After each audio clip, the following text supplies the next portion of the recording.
Tá? Aqui que vem uma coisa importante. Sim. O indivíduo que tem situações frequentes. Mais altinho. Situações frequentes. Sim.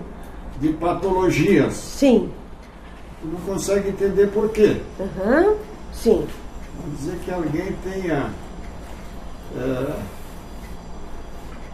problemas cardiológicos. Uhum. Que vem até algum processo de taquicardia. Sim. Sem aparentemente. Uhum. Entender. Por quê? Tá. Daqui a Veja. pouco ele tem outro processo semelhante. Sim. Então ele sabe que ele tem isso. Sim. Como é que ele vai corrigir isso? Tá. Eu acho que a partir daí tem que ser alguma coisa de ordem emocional. Tá. Então veja. Tem dois contextos, tá?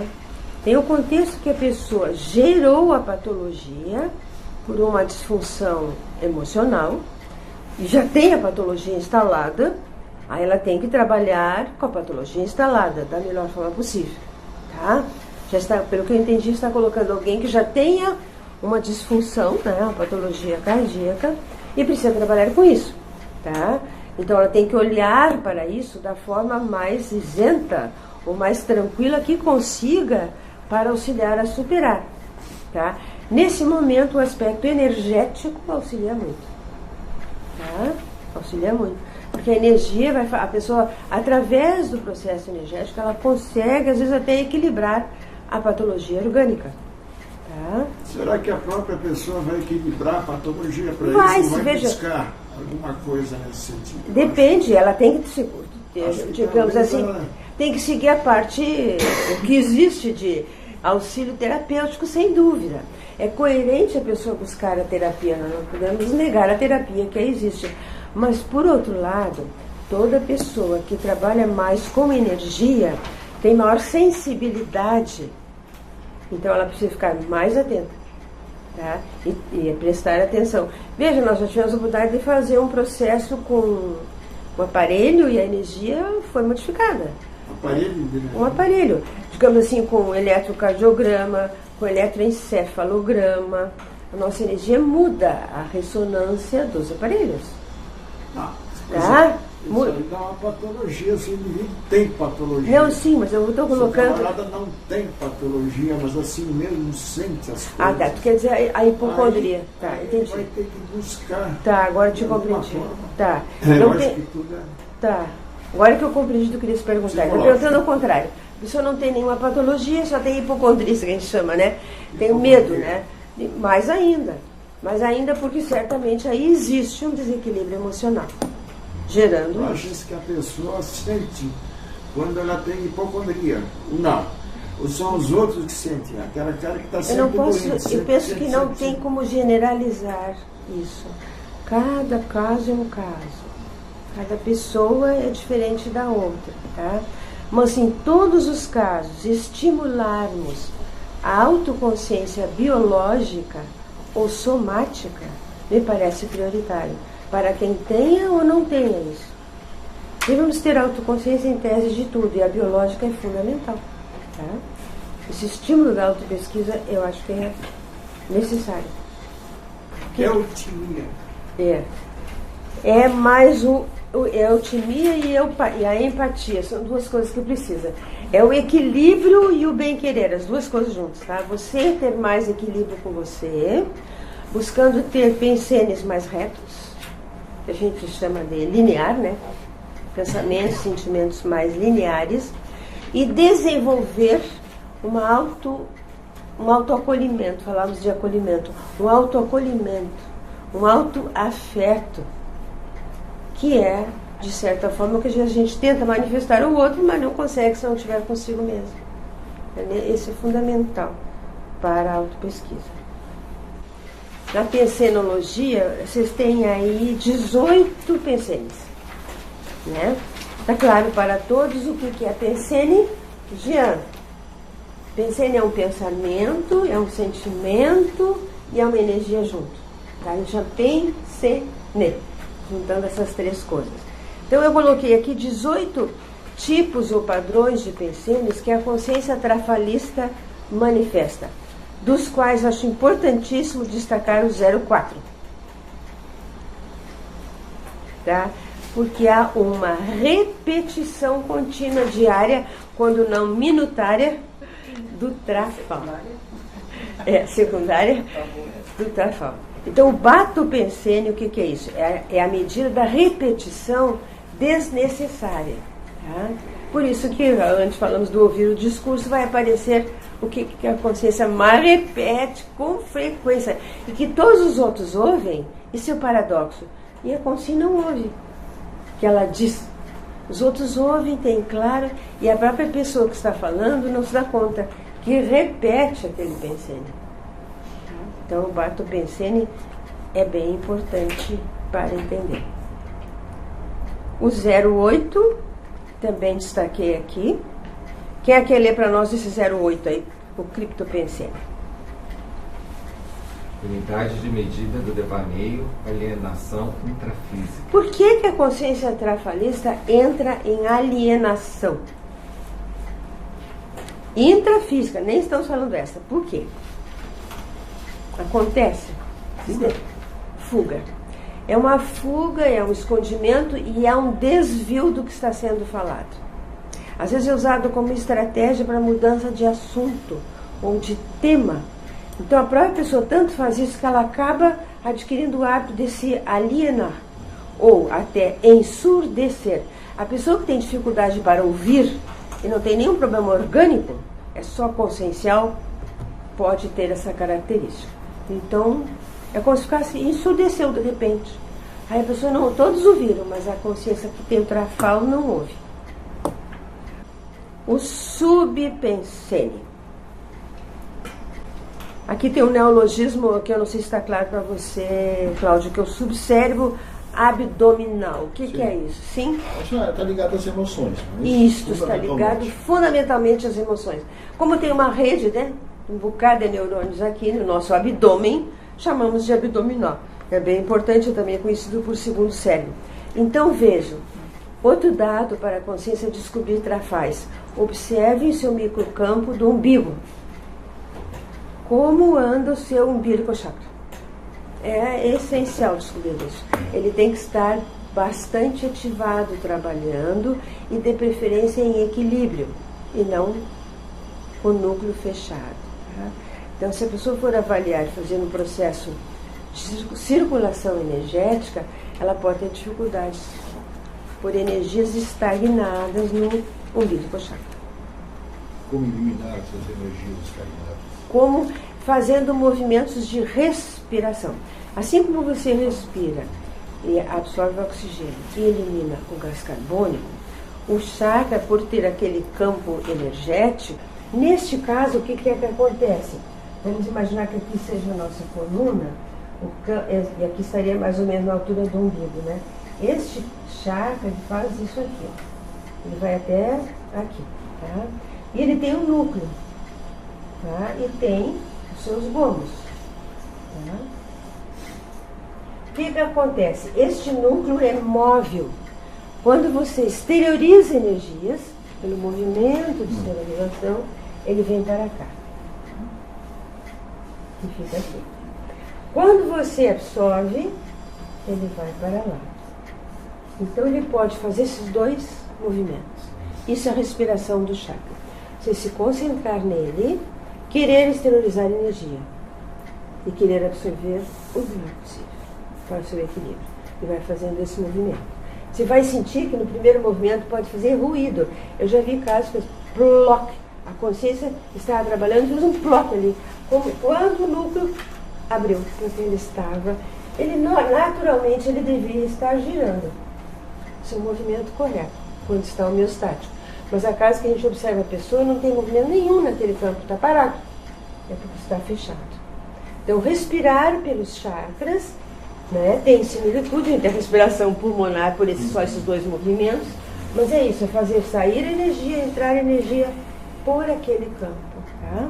Então, é muito mais de ordem energossomática ou energética, tá? É a melhor técnica, que penso ser uma das melhores, e auxilia mesmo no movimento dos chakras. Isso pode ser feito com todos os microcampos energéticos, mas nesse caso estamos falando de um, né, especificamente. Aí. ela é fundamental. Então, nós trabalhamos com ela com maior frequência. Porque aí você vai observar outro dado interessante, Cláudio, que você vai descobrir quando por que aquele chakra, de repente, ou aquele microcampo energético ficou fechado. O que foi que aconteceu antes? Interferiu ali diretamente ali. Aí nós vamos vendo pouco a pouco, numa espécie de até de diagnóstico, quais são os campos que eu mantenho funcionando normalmente e quais aqueles que eu bloqueio mais. Por quê? É o desequilíbrio emocional e aí então as consequentes companhias desequilibram o microcampo. Tá? Vamos dizer assim, o subpensêmio do indivíduo, sim, orientado pelo subcérebro abdominal. Qual sim. é? Qual é? Muitos. Por exemplo, a pessoa vai tomar uma decisão, ela não reflete, ela atua. Depois ela pensa. Quem comandou foi o subcérebro abdominal. A pessoa impulsiva é comandada pelo subcérebro abdominal. A pessoa emociogênica, que as emoções tomam conta, é comandada por esse cérebro, é um subpensênio. Quem mata um ser humano está sendo comandado por um subpensênio. Tá? Aquele que é autocorrupto, temos N exemplos, está sendo comandado pelo subcérebro abdominal. As emoções, ele não está usando as ideias, o juízo crítico, a reflexão, a ponderação do cérebro encefálico. É sempre o mesmo cérebro abdominal. Sim, é uma rede. Que gera essas coisas.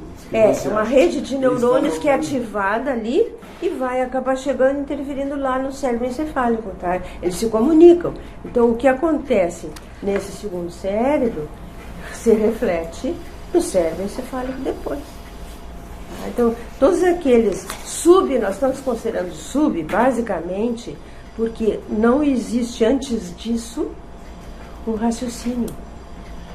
Isso aí não são as sinapses que o indivíduo tem, neurológicas? Sim, mas essas sinapses são estimuladas ou não, como toda sinapse. Tá? Elas são estimuladas pelos nossos pensamentos, pelas nossas emoções. Se não teria problema nenhum, se nós pensássemos e nada acontecesse, era muito confortável. Mas não é assim que funciona. A biologia é movida pelos pensamentos e pelos sentimentos. Né? Essa interferência que o subcérebro efetua sobre o cérebro, sim. O inverso também é verdadeiro ou não? Pode, quando a pessoa já tenha, digamos assim, um cérebro encefálico mais tranquilo e equilibrado. Por isso que nós sugerimos aqui dentro da escola que o principal órgão a ser estudado, aliás, o único que nós vamos levar para a outra vida, é o paracérebro. Então, o essencial é a pessoa entender e trabalhar muito com o cérebro extrafísico, porque isso continua de vida em vida. O cérebro físico vai embora, tudo soma desaparece, mas o paracérebro continua. E pouca gente estuda o paracérebro. Para mim, o principal órgão a ser estudado, dominado, vocês teriam que ser especialistas, nós todos, em paracérebro. Você é ele que vai continuar conosco. Não é? Mas não é isso que acontece. Então, por que eu te trouxe isso? Porque, na verdade, tudo começa lá mesmo. Então, a pessoa que tenha, que antes Marta perguntou, um paraDNA muito patológico, nem cérebro encefálico ela está usando, ela vai diretamente ser comandada por um subcérebro abdominal. Tá? Agora, quem já fez mais assistência, já está mais aberto para isso, já tem algum lastro positivo lá no seu paracérebro. Acho um estudo precioso. Quanto mais a gente estuda, mais descobre alguns aspectos. Acho que é um estudo excelente esse de nós debruçarmos sobre. Tem alguma coisa que conseguimos colocar nesse livro aqui, acho que está aqui, do macrosoma. Porque não tem como falar de macrosoma sem falar de cérebro encefálico, de cérebro extrafísico.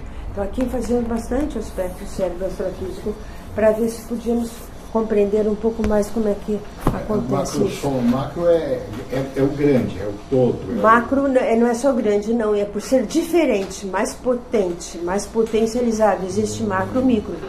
Tá? O pequeno é pequeno, é baixinho. Mas tem uma categoria, tem umas 60 categorias aqui. Tem uma categoria que são pequenos, nem todos são grandes, embora muitos possam ser realmente grandes, como era o caso do Confúcio. que tinha um cérebro de obsidiana, ele era intelectualizado e hiperlúcido e era de 2 metros e tanto de altura, né? Mas não é condição sine qua non, tá? Sim. Embora a gente use o termo macro, mas é o macro para chamar a atenção de que ele é diferente, ele é mais potente. Tá, nesse sentido. Nesse sentido de potencialização. Sônia, ali na fisiologia, ali 14 e 15. 14 e 15, tá. Você disse um pouquinho, e quais são as características similares que tem esses dois tipos de pensamentos? 14 e 15, tá. Olha, primeiro a autocracia acontece e a subjugação também acontece. Então, ou eu sou ou eu faço. O tirano, a consciência tirana, ela tem por hábito comandar os outros, determinar os outros, mas determinar de uma forma mais extrema que você possa imaginar. Geralmente ocasionando deficiências biológicas. Por exemplo, uma pessoa que na sua Serex usava ácido para destruir os outros. Era um tirano. Tá? Então temos casos assim. A tirania é o excesso de desequilíbrio da consciência. E veja, uma religião pode levar a uma tirania.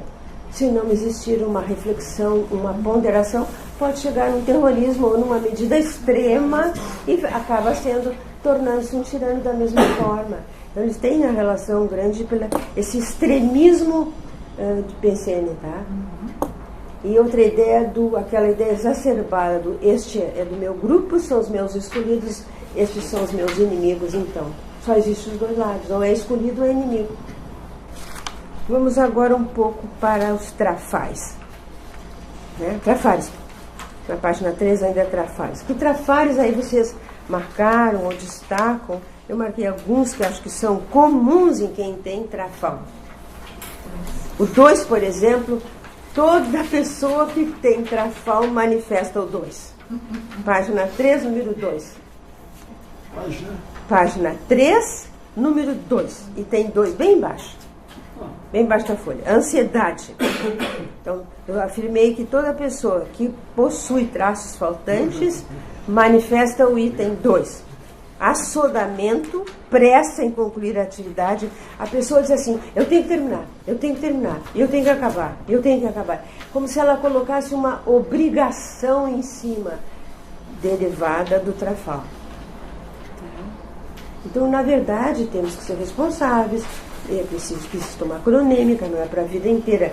Mas se vocês se perceberem no assodamento, puxem o freio de mão, reflitam, tá? Para voltar ao equilíbrio. Se estiverem fazendo algo por obrigação, parem o que estão fazendo e vão refletir sobre isso. Preciso mesmo fazer? Qual é a melhor forma de fazer? Se você só nessa pressa já está se autoagredindo biologicamente, somaticamente, já está começando a agressão.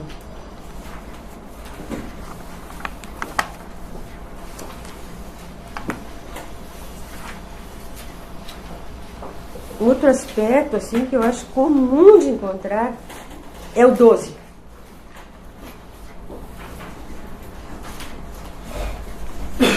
A desistência, desviar da programação existencial por supervalorizar compromissos familiares. Seja lá com quem for. A pessoa valoriza tanto e ela sai da ProEx. Porque a ProEx não é isso. Tá? Então, ela supervaloriza, seja pai, seja filho, seja irmão, seja quem for. Tá? É comum de quem tem trafal desviar por supervalorizar os compromissos familiares. Com isso não queremos dizer que não devemos auxiliar. Sim, devemos auxiliar e assistir, mas na sua medida equilibrada. Não como desculpa até para se esconder ou para deixar de fazer o que deveria, enfim, seja o que for. Então é habitual esse item 12 aí também. Aqui tem uma coisa importante. Sim. Autocorrupção. Sim. É uma coisa que estamos vivendo atualmente muito intensamente. Isso, mas aqui tem um pontinho... Transferir aos outros a responsabilidade essencial, fugindo dos compromissos. Isso. Então, os aqui... políticos que dizem, esse cara me deu tudo. Isso, sem dúvida. No número 4, grifem o pontinho alto. No 4 que o Serato acaba de ler. Faça um círculo no prefixo alto. É. Então, o que nós queremos ver? Eu, Sônia, tenho algo para olhar nesse sentido? E cada um pergunte para si. Exemplos externos crassam, existem quantidade, mas nós precisamos exemplificar a incorruptibilidade. Como é que eu vou exemplificar a incorruptibilidade se eu não olhar para dentro de mim? Tá? Então, existem aquelas corrupções grosseiras, existem as mais difíceis de notar, que são as sutis. A pessoa pega o carro e anda de contramão para ganhar tempo. É autocorrupção. Eu estou dirigindo, eu estou de celular. É autocorrupção. Eu tenho um compromisso, saio atrasado porque não planejei direito, corro feito doido no trânsito. É autocorrupção. Tá? A pessoa vem fazer um trabalho e fica conversando o tempo inteiro, não faz nada, pode ser uma autocorrupção. E assim por diante. Então, essas menores, se é que podemos dizer menores, são mais difíceis de nós notarmos. Aquelas grosseiras a gente vê com mais facilidade, né? Podemos dizer que existem situações de autocorrupção consciente e inconsciente? Podemos, né? Sob certo aspecto, acho que sim, claro. É ambivalente isso aí, né? Mas sob certo aspecto, sim. É quando a pessoa não descobriu ainda que tem o outro lado. Vamos supor que a pessoa nem descobriu a cosmoética. Ele é corrupto consciente. Tá? Ele nem sabe que existe uma cosmoética. Ele não tem nem ideia de que existe uma cosmoética. Ele precisa fazer tantas vezes, até lá pelas tantas, vira uma gotinha. Ele começar a poder trabalhar com isso. Então, é consciente, eu quero dizer, nesse sentido, é quase absoluto. Tá?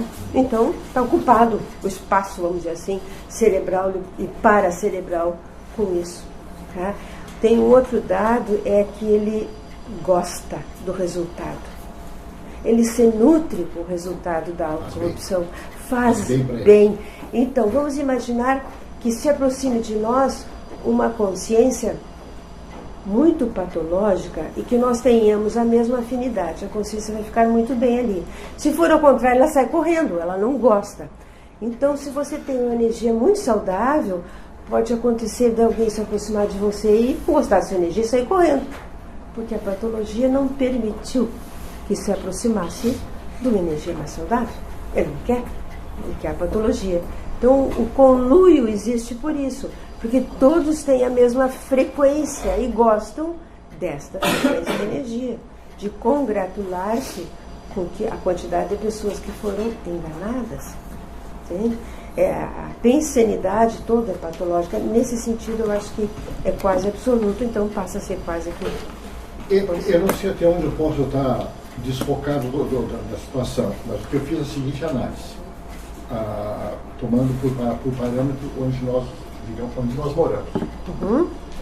A distância da nossa casa para uma rua transversal, à esquina, à esquerda de casa, digamos, é 30 metros. Só que a nossa rua tem sentido único. À direita. Sim, começa aqui. Nós temos consciência que não devemos ir para a esquerda para tornar mais rápido, mais próximo o caminho que nós temos que pegar essa rua que passa ali. Uhum.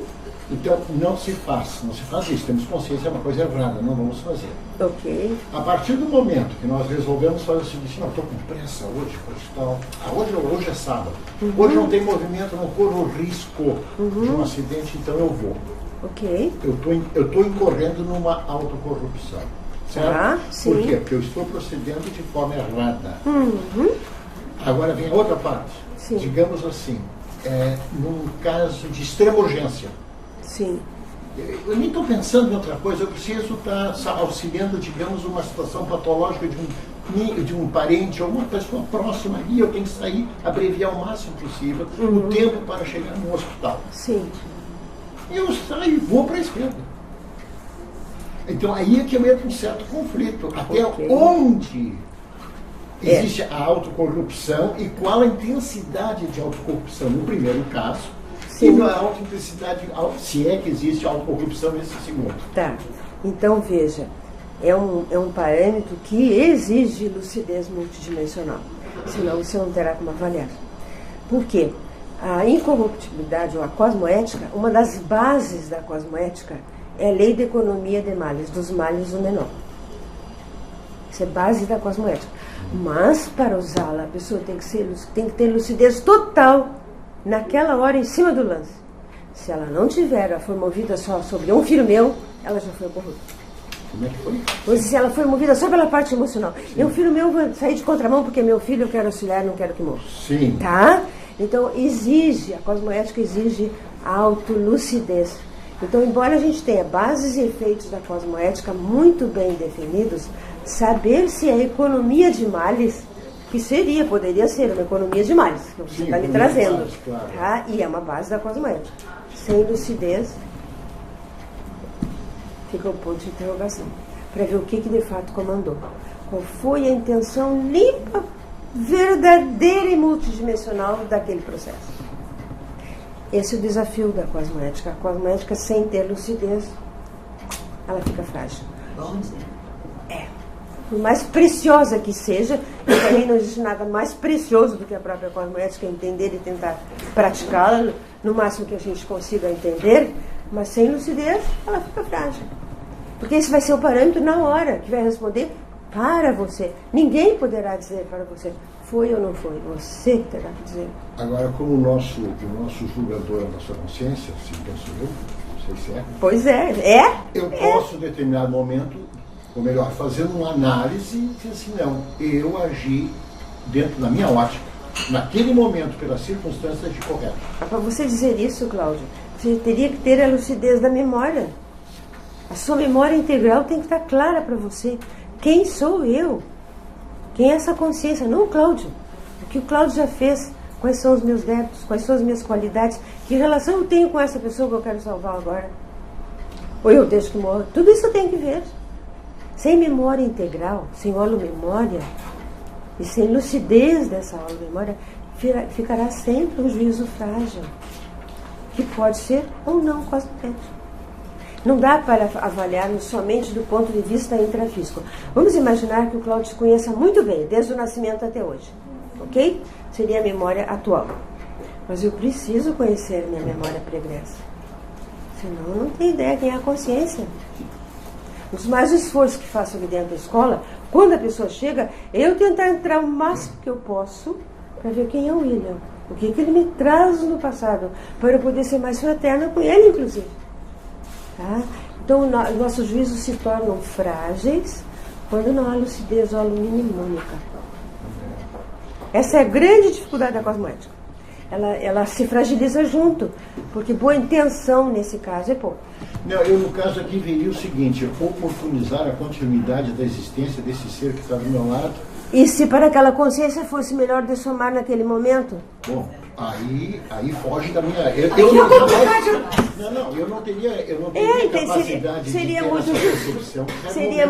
Seria muito difícil. Então, mas no entanto, há casos em que, digamos assim, a sua holo-memória lhe faria tomar a melhor decisão por ter a holo-memória de quem é aquela consciência. Auxilia muito, muito. Nossos melindres desaparecem. E poderia até ser uma economia de males mesmo. Que é o que você está tentando trazer para nós. Então, dos males o menor eu vou de contramão.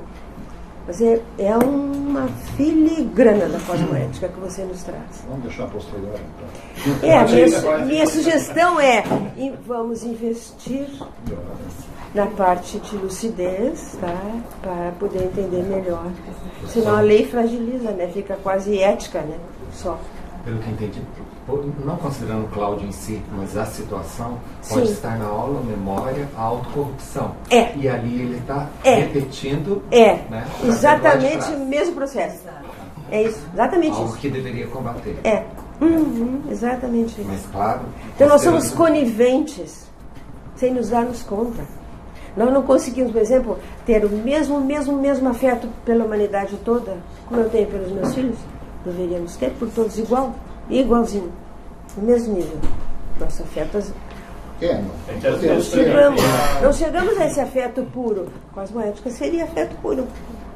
Tem essa questão da multidimensionalidade também, né? Que a vai ao encontro do que a senhora falou da questão da visão maior da consciência, a consciência pode incorrer em erro, né? Sim. Às vezes multidimensionalmente o caminho está todo preparado, às vezes pelo amparo, pelo caminho que é o melhor, normal, e que é o melhor. E a consciência às vezes entra na contramão e cai numa tranqueira no trânsito, alguma coisa assim. E amplia o seu karma. Então às vezes são detalhes, né, que... Agora, claro, tem que ter essa visão multidimensional, bem clara. Então né? eu acho que um dos maiores investimentos, é que se podemos dizer assim, é buscarmos essa lucidez para poder ser termos cosmoéticos, senão nós escorregamos. Quando não damos pontapé mesmo lá na cosmoética. Nós podemos até criar uma situação hilariante, como ele falou agora, um problema de trânsito, fluxo parado, eu não tenho alternativa, tenho ao meu lado uma pessoa que está no dessoma, não dessoma, aí eu olho para essa rua aqui, e essa rua seria um atalho, só que eu não posso entrar nela pelas leis, não me permite. O que eu vou fazer? Eu vou olhar para ele e vou dizer, olha, cara, resolve, o problema é teu agora, você dessoma ou não dessoma. Aí é o que está escrito. Mas aí quando você diz resolve, você transfere. Você não tem outra saída naquele momento.